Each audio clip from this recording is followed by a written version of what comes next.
अनाथ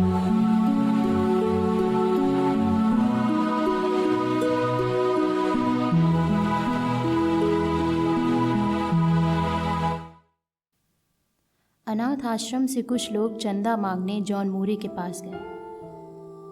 रात का वक्त था। जॉन मूरे 2 मोमबत्तियां जलाकर पढ़ाई कर रहे थे। उन लोगों से बातचीत के दौरान मूरे ने एक मोमबत्ती बुझा दी। यह देख अनाथ आश्रम वालों ने मन ही मन सोचा, इतना बड़ा कंजूस जिससे 2 मोमबत्तियां भी जलाई नहीं जाती, वह चंदा क्या देगा। किंतु फिर भी बेमन से उन्होंने मूरे से चंदे के लिए कहा। मूरे ने खुशी खुशी अन्य सभी लोगों से मिले चंदे से अधिक चंदा दिया। इस पर उन लोगों को बड़ा आश्चर्य हुआ। उनमें से एक ने मूरे से पूछा, पर आपने एक मोमबत्ती क्यों बुझा दी थी? मूरे ने कहा, महाशय, यह कंजूसी नहीं, मितव्ययिता है। बातचीत के लिए एक मोमबत्ती की रोशनी ही पर्याप्त थी, और इसी तरह मैं छोटे छोटे अनावश्यक खर्च की कटौती कर बचे पैसों का सदुपयोग कर पाता हूँ। मितव्ययिता और कंजूसी के मध्य एक बड़ी पतली महीन रेखा है, जिस कारण कुछ लोग कभी कभी मितव्ययी को कंजूस समझ बैठते हैं, और कभी कभी मितव्ययी स्वयं भी कब इस पतली रेखा को पार कर कंजूस बन जाता है, उसे स्वयं भी पता नहीं चलता। किंतु ये दोनों चीज़ें अलग हैं। कंजूस में धन संग्रह की अतृप्त इच्छा रहती है, उसे जितना मिल जाए सब कम है, यह घृणास्पद है। जबकि मितव्ययी समझदारी से उचित स्थानों पर जितना व्यय करना चाहिए, खर्च करने से कभी पीछे नहीं हटता, किंतु वह केवल अपनी वासनाओं की तृप्ति के लिए अनावश्यक रूप से व्यय नहीं करता। वह धन को एक साधन मात्र समझता है, ना कि साध्य। बाजारवाद के इस युग में आप फिजूल खर्ची करें, इसलिए नए नए ऐसे उत्पाद तैयार किए जा रहे हैं जिनकी व्यक्तियों को कोई आवश्यकता ही नहीं है, और कई तो आपके लिए नुकसानदायक भी हैं। किंतु बड़े बड़े प्रभावशाली लोगों के द्वारा विज्ञापनों के माध्यम से उन्हें आपके सामने ऐसे प्रदर्शित किया जाता है कि आपको लगता है बस यही तो चाहिए। भ्रामक विज्ञापन करने वाले अभिनेता अभिनेत्रियों को करोड़ों रुपये मिलते हैं, और आप मूर्ख बनकर गलत वस्तुओं में लिप्त होकर अपना धन, स्वास्थ्य व समय तीनों नष्ट करते हैं। कहने का बस इतना मतलब है कि आप बाजारवाद से बचें, जिससे फिजूल खर्ची ना हो।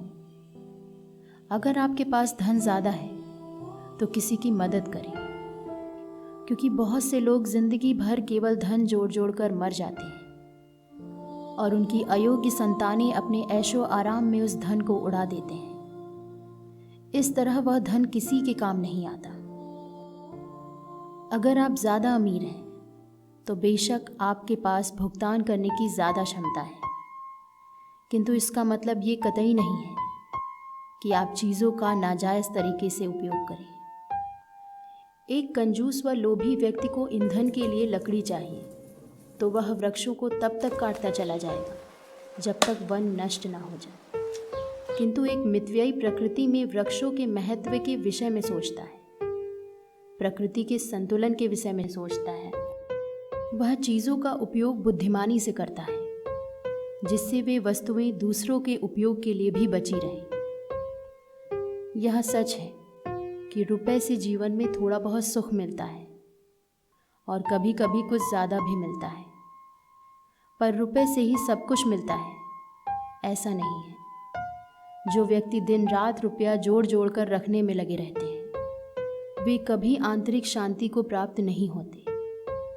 धन व लोभ के लालच में वे इस अमूल्य जीवन को नष्ट कर देते हैं। उनका सारा जीवन केवल कागज़ के नोट इकट्ठे करने में व्यर्थ हो जाता है। ना तो उनके पास अपने परिवार के लिए समय होता है, और ना ही जीवन में सुख और शांति। यदि आपके पास ज़्यादा है तो चीज़ों का उपयोग बुद्धिमानी से करें, जिससे वह दूसरे के उपयोग के लिए भी बची रहे। एक बार एक अंग्रेज को प्रसिद्ध समाज सुधारक ईश्वर चंद विद्यासागर से मिलना था। वह ट्रेन से आए। स्टेशन पर विद्यासागर उन्हें लेने पहुंचे।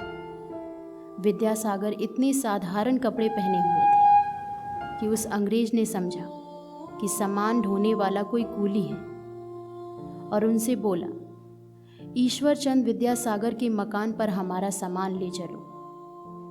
ईश्वरचंद ने कहा, बहुत अच्छा। जब वे घर पहुंचे तब सामान रखकर ईश्वरचंद बड़ी विनम्रता से बोले, कहिए क्या आज्ञा है, मैं ही ईश्वरचंद हूँ। यह सुनकर वह अंग्रेज बड़ा लज्जित हुआ और अपनी भूल के लिए उनसे क्षमा मांगी। उचित यही है कि आप अपने जीवन को यथासंभव सादा व सरल बनाएं। कंजूसी करके पैसा जोड़ने से कोई लाभ नहीं होता। ऐसे लोग कभी भी समृद्ध नहीं बनते। इससे तो उनकी आत्मा ही मलिन होती है। कंजूस व्यक्ति सदा संकीर्ण हृदय वाला होता है, जबकि समृद्धि से तो मनुष्य उदार व विशाल व्यक्तित्व वाला बनता है। कंजूसी व लोभ की तरह फिजूल खर्ची भी एक रोग है। इससे बड़े बड़े रईस भी भिखारी हो जाते हैं। अचानक बिना किसी प्रयास के धन मिल जाए तो वह भी अपव्यय में ही उड़ जाता है। जो धन अर्जित करने में श्रम नहीं करता, वह उसकी कद्र भी नहीं जानता है। बहुत से व्यक्ति ऐसे हैं जो रोज़ की कमाई रोज़ में ही खर्च कर देते हैं। ज़रूरत की चीज़ों के बाद उनके बचे पैसे नशे या व्यर्थ में खर्च हो जाते हैं। और कभी कभी तो वे ज़रूरत के पैसे भी नशे या फिजूल खर्ची में गवा बैठते हैं। इस वजह से उनका जीवन अव्यवस्थित व संघर्षमय बना रहता है। अपव्यय से बेकारी, निराश्रयता व वृत्ति बुरी बनती है। समृद्धि के लिए मनुष्य को जो बात सबसे पहले सीखनी चाहिए वह यह है कि अपने धन की बचत कैसे करें और बचे धन को काम पर लगाकर धन से धन कैसे कमाएं। बचत और निवेश ही समृद्धि का मूल मंत्र है और सौभाग्य का मूलधन भी।